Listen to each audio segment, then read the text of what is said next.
Hey guys, welcome. Thanks for joining me today on this edition of Tropical Tracks for Tuesday. Wow, time flies on Tuesday, September 20th already.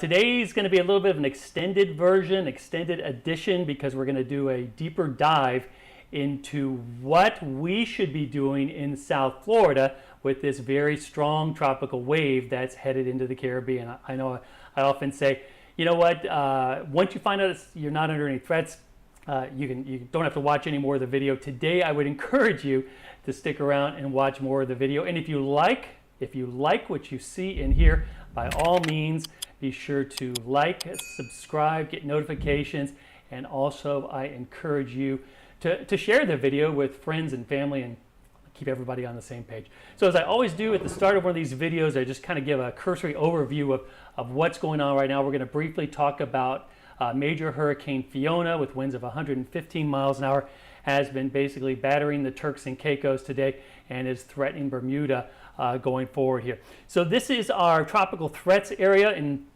first off, you can see that it's actual for the Turks and Caicos there, low now for the northern Dominican Republic, and moderate just for the extreme southeast Bahamas. It's also high for Bermuda, as there is the threat of a hurricane there by week's end.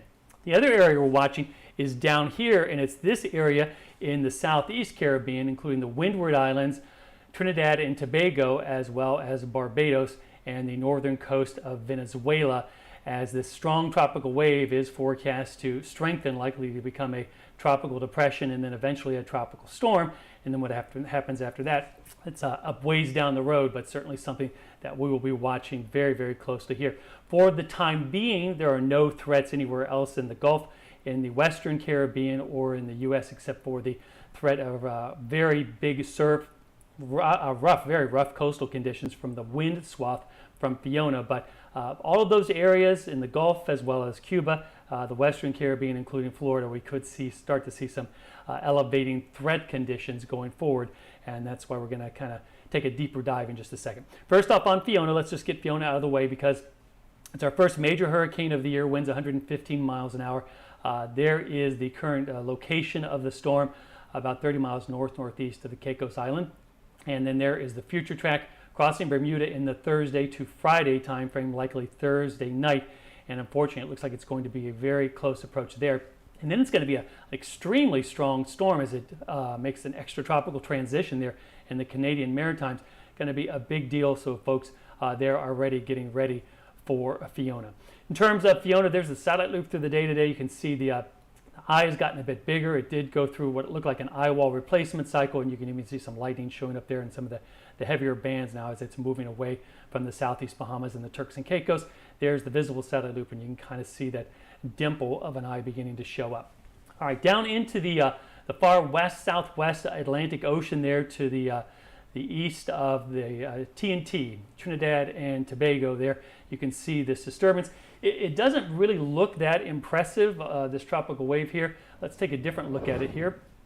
And you can see this is from the satellite overpass. It's a windsat. And basically, the satellite is able to estimate winds near the ocean surface and on the ocean surface based on, I won't go into it, scattering and ambiguity and all kinds of stuff like that. But it was a very fortuitous pass because as it went over, it kind of almost caught the center there, and you can almost make out in the little wind barbs kind of an overall turning motion there. It's not a complete circle yet because we've got winds coming up out of the south here. We've got winds coming around the west there, so it's not really what we would call a closed circulation, but it's pretty close. And so as we go forward into time here, it's very close to becoming a tropical depression. The winds up here, they're not terribly strong on the north side. They're under tropical storm strength, so it would likely go through the stage if it gets started here, depression and then storm, not just jump right to storm. Now, sometimes what the Hurricane Center will do is if there's the expectation that it's going to become a tropical storm before it has that closed circulation and meets the definition of a tropical depression, they will issue what's called a potential tropical cyclone advisory. And I know it's complicated terminology, but basically it means this thing's expected to become a tropical storm and impact land. We need to issue watches and warnings, or watches and or warnings, and therefore we need to start advisories. So that's a possibility, although right now, once again, it doesn't look like it's strong enough to support tropical storm conditions, at least in the short term here. So let's look at some of the conditions that are going on with it. Oh, let me step back here for a second because I want to show you one more thing. So these little cloud lines here, you can see one racing away there very, very quickly, and this other little cloud lines coming up here. Those are all indications that there's some dry air in and around the system. So the thunderstorms are producing updrafts, but then because of the dry air, they're also producing downdrafts, and those downdrafts cause those cloud lines to race out like that. So we would think of that kind of as a limiting term, a limiting factor in the near term there. It may evolve over time where the atmosphere and the environment moistens up, but at least for the near term, it's kind of a limiting factor. All right, so here's where we are. This is the system we're looking at down here. And there is Fiona there, and you can see Fiona has a tremendous amount of enhanced outflow going there, kind of caught in the jet stream, making a dip down there through the central Atlantic. And this little disturbance here is right on the edge of that wind shear. Now, as Fiona moves away, what's going to happen is Fiona's going to go like that, and this wind shear is going to kind of wrap around behind Fiona. And as our little disturbance here gets on into the Caribbean, it's going to have about 2 or 3 days of wind shear here that's likely going to limit its development.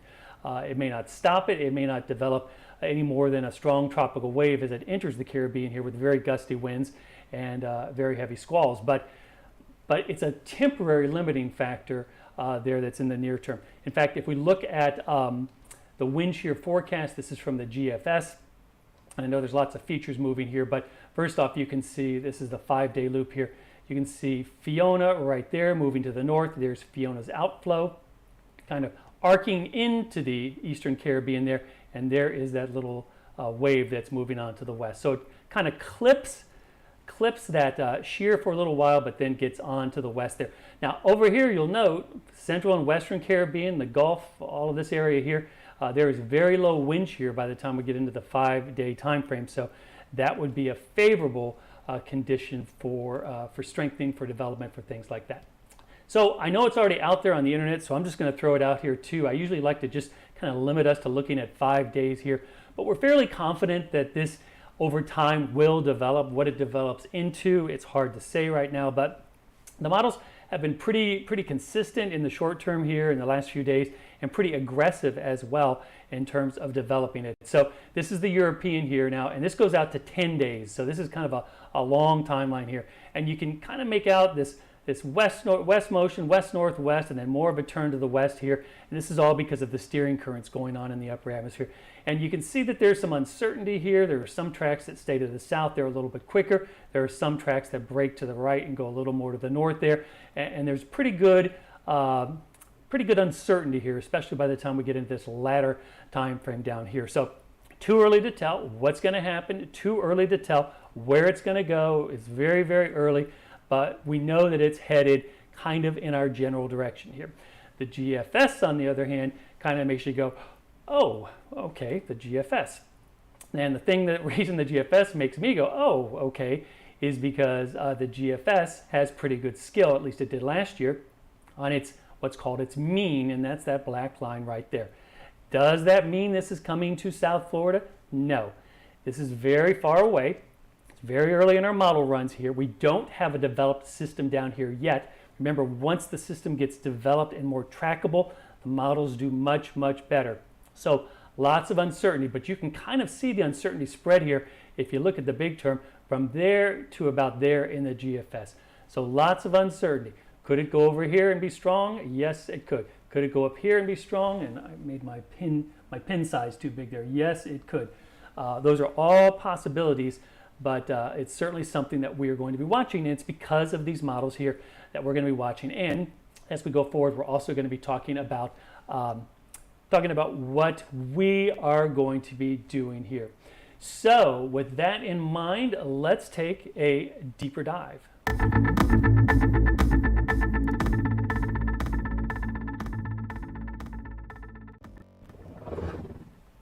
All right, so this is where we're going to kind of break down the nitty-gritty of what we're looking at in terms of what are we going to be doing here in South Florida.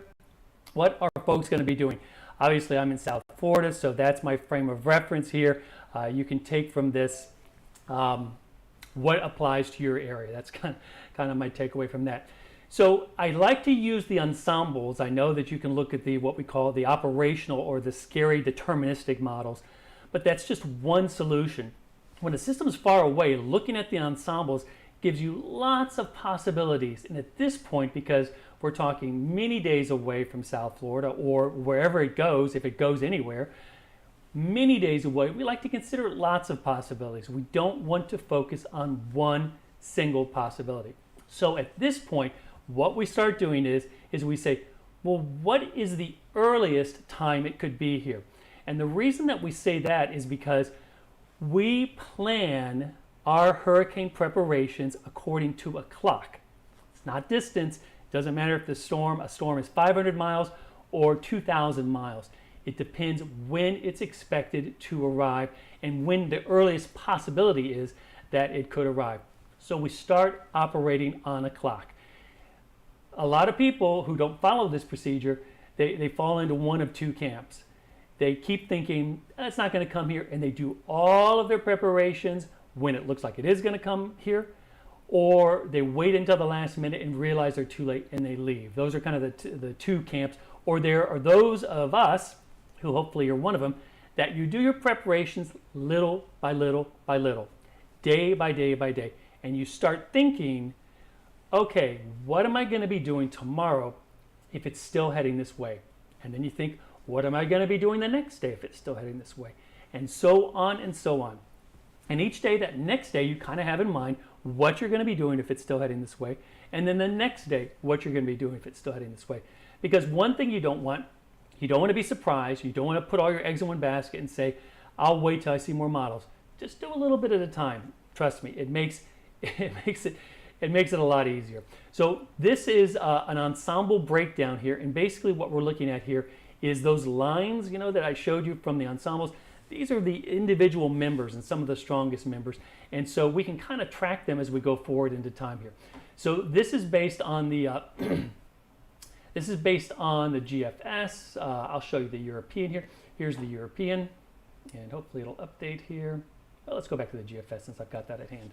So there's Fiona that's located there just north of Hispaniola, and we're going to go step forward through time here. And we can see our signal, and I'm going to get out to about 3 days here. So here we are at 48 hours. We'll stop there at 48 hours. So that's Thursday. And so what we can see here, there's the time up there. That's Thursday morning. And what we can see here is that all these little members, they're very close together. So all those lines in that ensemble model, they're very close together. And this is basically bringing the worst of the weather from this tropical disturbance, tropical wave, on the Wednesday time frame into Thursday time frame. The GFS is a little bit quicker than the European, but there we are. So now what we're going to do is we're going to look at kind of how these little members spread out here. They're going to spread out because there's uncertainty in the forecast, and we're going to kind of track that, and we're also going to keep track of the time. So that is the 3-day time frame there. Let's move forward here, going forward into there's the 3-day time frame right there. That's 72 hours. And so we're in the Eastern Caribbean there, that little blob down there. And then let's go to 96 hours. So we're at the Friday morning here. And by Friday morning, you can see the members are beginning to spread out a little bit. And then let's go into the Saturday morning time frame. So there we are. As it updates here, there's Sunday. We'll skip on to Sunday. So by Sunday, we start to see the members do start to spread out. And we've got some over here. These are these right track members. We've got some over here. These are these left track members. And we've got some in the middle. And these little numbers here, that's the estimated central pressure from the model. So none of them are terribly strong. There's a few that are a little bit stronger, but most of them are not showing a real strong system. It's just kind of a tropical storm, maybe a strong tropical wave or disturbance, maybe a hurricane, but there's lots of possibilities in the intensity and also lots of possibilities there as we go forward into time with the track forecast. So let's keep moving forward here. So now here we are Sunday night, there's Monday night, there's Tuesday, and then let's go to Tuesday morning, there is Tuesday evening, and we can peek into Wednesday. So let's go back to Tuesday. So this is Tuesday evening now according to this model run. It may change, probably will change, shift around. Maybe it'll favor going left, maybe it'll favor going right.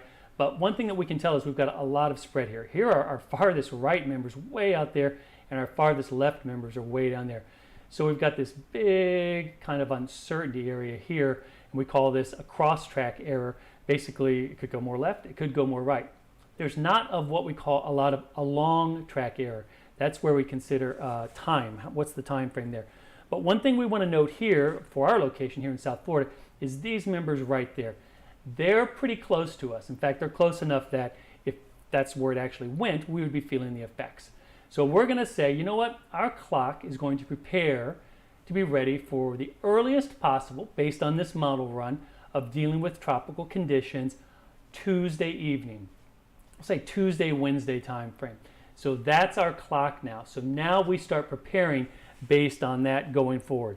Do we jump into action right now? No, by no means. But we have what we call a time and prep timeline here, a threat and prep timeline. So let's talk about that, because this is kind of where you get away from the meteorology and you get into the social science and you get into what should people be doing? What should you be doing now, and how does that go? I know a lot of people want to ask right away, is it coming here? So let's kind of break this down, because we're operating on a timeline right now. Where's the storm going? We don't know that it's coming here. There is the possibility, but because there's the possibility, we're going to start our clock. And then we want to know, when do I prepare? And it's not just we prepare now, we make little preparations along the way as we go forward. And there's this basic, I call it the threat and prep timeline funnel. And so it breaks down into two things here, and let me show you how that works. So when a storm is about 7 days away, or a potential threat is about 7 days away, there's a lot of uncertainty. It could go left, it could go right, it could not develop at all, it could develop and become very big and come here. Those are all possibilities. We just don't know for sure. As we get closer to where the timeline is, when it gets closer and closer, our certainty grows and our certainty becomes higher. So 7 days away, this is the stage we're in right now. We're still assessing, is this a threat to the United States? It's a big area. We don't know if it's coming to Florida. We don't even know if it's going to develop at this point. So at 7 days out, we're kind of assessing, where is it going to go? Is that even a possibility? By the time we get to 5 days out, we should have a better idea. Is it really a threat to Florida? We may not know, or we may have a really good idea. With Irma, we had a really good idea that it was going to be a Florida issue 5 days, 6 days, 7 days out. It was very, very clear in the models that we were going to have to deal with Irma. This is probably not going to be the case, because this is going to have to make a turn, and there was lots of spread in the models, at least early on. 4 days away, then we kind of narrow in now. Now we're talking, is it a threat to Central and South Florida? That's we're kind of narrowing our focus here. By 3 days out, we start addressing, is it a threat to South Florida? By 2 days out, and this is when watches are issued, we really start getting a better idea. Is it a threat to Miami-Dade, Broward, the Keys? So now we're talking specifics. The watches would cover specific areas, and the watch means, of course, there's the possibility of tropical storm or hurricane conditions within 48 hours. So that's about a 2-day time frame there. If we go into the 24 to 36 hour time frame, this is when the warnings are issued, meaning it's expected. Tropical storm or hurricane conditions are expected. That's when the warnings are issued, and they're expected within 36 hours. So now we start gleaning in, honing down on, is it a threat to Miami-Dade and Broward? It's really not until we even get into the 24-hour time frame that we know where the highest threat is. Is it to Broward? Is it to Palm Beach? Is it to the Keys? It breaks down like that. Even at this point, I can't tell you in Hialeah or Pompano Beach or Homestead or Marathon or Key West or West Palm Beach, is this the worst of it going to be? in your location. In fact, it's really not until we get into about the 12-hour time frame where we can break down where is that core going, where is the worst of it going. Now, we may be getting outer bands and could be bad already, but where's the worst of it going? That's what we can focus on as we get closer. And then we get into that 6-hour time frame. We can literally talk about what are the neighborhoods that could be impacted. Is it Miami Beach? Is it Hialeah? Is it Pembroke Pines or Weston? That's when we can really start breaking it down there. So it's way too early to talk about, is it going to go in Florida, South Florida, the Panhandle, the Gulf? We don't know yet. It's still 7 days away. So what do we do with this timeline here? What does this mean in terms of how do we do our preparations? So this is kind of what I call the minimum. You need to be doing this by this point. And we're 7 days away, approximately 7, 8. So we're keeping an eye on it. I know some folks that have gone through a hurricane and don't like to even think about it. They start making their preparations now. That's fine. It's whatever you are comfortable with. It doesn't have to be done right away. I'm saying to everybody, we need to keep an eye on it. We don't ever want to be surprised by a tropical system. We don't want to see it now and then 3 days later check back in and go, oh my gosh, what happened? It's coming here? We don't want that. We want to stay in touch with the models, stay in touch with updates from the National Hurricane Center, and I'll provide the updates as well, and we want to keep an eye on it. When we get into the time of 5 days, that's when we start thinking about the possibility of something happening here. If it's still coming our way, remember, this is all predicated on if it's still coming our way, what are we going to be doing tomorrow? What are we going to do tomorrow?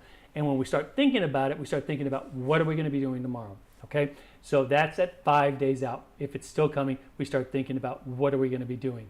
Now remember, this is what you should be doing by this point in time. So if you start early, that's totally fine. By 4 days away, you want to start topping off your hurricane kit and supplies. You want to have that kind of done. So by 5 days, if you do it, perfect. 6 days, you do it, perfect. 4 days, you want to start topping it off. What do I mean by topping it off? Check your kit, check your supplies, check your plan. We'll talk about the plan tomorrow. Just make sure you know where everything is. If you need anything, you can get it. Because if you've been through a hurricane in South Florida, you know that the societal response comes in waves, and nobody wants to wait long periods of time in line for supplies. So that's one of those things that you can get done early. It's not that big a deal. 3 days out, this is when I say you start your personal preparations by 3 days out. What that means is cash on hand. That means medications that you might need, things like that. Because remember, the preparation you're doing is not really so much for the hurricane itself, it's for after the hurricane should it hit. So when you think in terms of preparation, you're not thinking, I'm going to, excuse me, I'm going to get through this hurricane. It is, I'm going to get through the aftermath of the hurricane. So usually at 3 days, if it's still coming, this is when I turn my freezer down on my refrigerator. I want it at its coldest setting. We'll talk more about that in the coming days as well. So by 2 days out, that's when watches are issued. This is when we do our home and boat preparations. This is when typically we take care of anything in the yard. If we've got difficult shutters to put up, that's when we would put those up. If we have accordions or things like that, then you can usually wait later, but that's 2 days out. And the warnings time frame, that's when we kind of finish everything. We wrap everything up that we're going to get done outside, because soon the tropical storm winds are going to arrive, and we don't want to be doing anything outside when the tropical storm winds are arriving. So that's get that done by 24 hours from when the tropical storm winds arrive. All right, so within 12 to 24 hours, that's when I say finish your indoor preparations. Indoor preparations for me is checking that I've got a cooler by my freezer. Once again, I'll talk more about preparations for your refrigerator and freezer. I also pre-position flashlights around my house. I want to know if the lights go out, I can just reach here and find a flashlight, and I can do it easy. So these are all the kind of things that we're doing now, 24 hours out, and then when we get to 12 hours out, this is where you don't go out anymore. This is where you stay where you're going to be to ride out the storm. And of course, when we get into that 6 hour and less time frame, that may include the hunker down mode there. Now, I know that's a lot to talk about here. It's something that's 7 days away, but a lot of folks are new to South Florida, haven't been through a hurricane, and you just need to kind of know the overview. I'm not saying we're going to be following any of this, and a lot of people will say, Craig, what do you really think? I don't know. I just know that it's easier to make preparations when the storm is far away. And let me show you this one last thing here, because If you don't have a plan, most people simply leave ahead of the storm. And I'm not talking about the people who have to because of evacuation concerns. People just are like, I don't have a plan, I'm getting out of here. That is a mess, and you don't want to be in that situation. So once again, it's incrementalism, it's step by step, it's slow and steady. We don't get too excited. Right now, we're in that mode of we're going to pay attention, we're going to be watching it, and we're not going to let our guard down, and we're not going to be surprised. Okay, if you like the video, by all means, click like, click subscribe, get the notifications. I'm trying to do these every day at 4:30, but if things get a little more interesting, then of course I will do them a little more frequently. I'm also going to be including what you should be doing, things you could be doing around your house. If we get to that point right now, though, once again, we're just in a watch it closely mode.